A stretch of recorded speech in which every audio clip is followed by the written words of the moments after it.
এখন যে মুভিটা নিয়ে কথা বলবো সোনু সুদের মুভি, আর সোনু সুদের যত্ন করে বানানো মুভি ফতের কথা বলছি। এই ফতে মুভিটা প্রথমে বলে রাখি যে ফতে মুভিটার ফার্স্ট ডে কালেকশন যেটা হবে সেটা হচ্ছে পুরোপুরি চ্যারিটিতে যাবে, যেটা মানে কি বলা যায়, হ্যাটসঅফট সোনু স্যার। এই কারণে আমার সোনু সুদকে সব থেকে বেশি ভালো লাগে।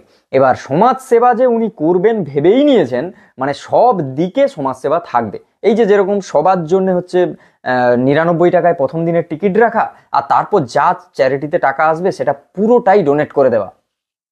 Wow sir, hats off. যাই হোক, এবার আসি মুভিতে।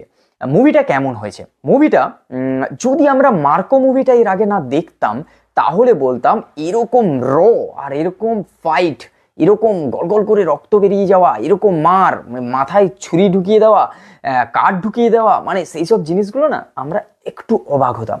যেহেতু মার্কো মুভিটা আগে দেখে নিয়েছি তাই অতটা অবাক হচ্ছি না, কিন্তু স্টোরি ওয়াইজ ফতে মুভিটা বেশ ভালো।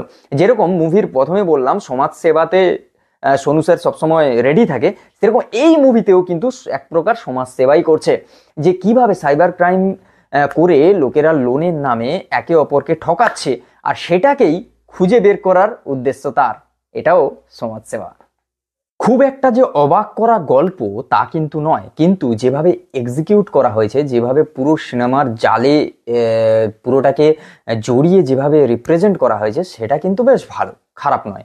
আর যে র ব্যাপারটা, যে ফাইট বলো, তারপরে অ্যাকশন বলো, তারপরে যে পুরো মানে একের পর এক টুইস্ট যেরকম দিয়েছে বা যেরকম গেছে মুভিটা, বেশ ভালো।